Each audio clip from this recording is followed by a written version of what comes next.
Hello, I'm Scott Shepherd, and this is Good News.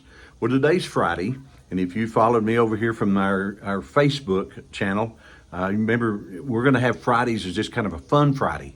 We're just going to tell stories that are funny, or maybe to me, myself, or my family, or a friend.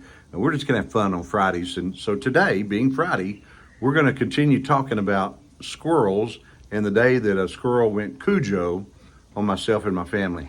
Hey, before I tell you that story, I just want to encourage you, if you will, hit that like button, hit the share button, go to the subscribe button and click those, and let's get the word out about this Good News channel. Let's talk about the day the squirrel went cujo on my family and I. We began hearing noise in our hall closet where our hot water heater is and our heater fan is, etc. Opened the closet and we could hear the noise, kind of almost like a grumbly bark almost. And finally we saw behind the hot water heater a squirrel was kind of lodged back down in there. He had eaten a hole through our ceiling, dropped down in there, and we couldn't get him out. I used a stick to try to help him stand up on and get him up out. No, couldn't do it. Finally called a friend. A friend said, hey, squirt them with a water bottle. That makes them mad and they'll jump out. So I squirted him like a water bottle, and boy, he was mad, all right. Boy, he was letting me have it. And I'm thinking, if that squirrel gets out, he's going to be all over me, right? And so we keep trying to get him out. We open up all the doors to the outside, the front door, the back door. Didn't think about the minute I opened that back door, my two labs came inside. And so sure enough, the squirrel actually leaped out at me and was coming right for my face. I dodged. He hit the wall behind me and slid down. And when he did, those two labs were in action. I mean, this is what they're all about, right? And so they're chasing this squirrel up and down the hall, and they'd slide down to the end. They'd all hit the wall, and they'd turn around and they'd go back the other way. That squirrel was up on our dining room table. The dogs were running around. They were getting in the chairs and chasing that squirrel.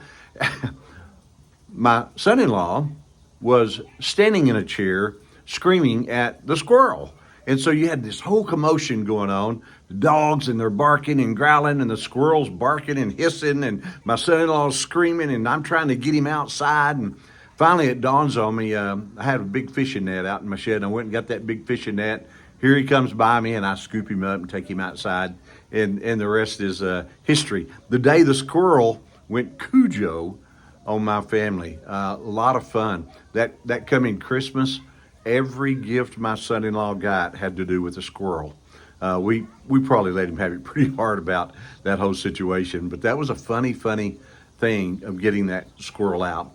And just to make a real brief application, well, that's how things happen. Something can start out, well, they're so cute.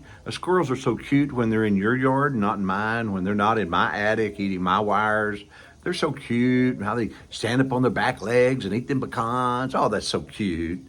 Until they get in your house, until they get behind your hot water heater and leap out at you and then hiss and at you. Not so cute there. That's how things can get into our life. They just kind of gradually meander in and they look so cute. And then once they get there, they're not cute anymore. So, hey, hope you had a good, fun Friday. And we'll look forward to talking more stories next week. I'm Scott Shepherd, and this is Good News.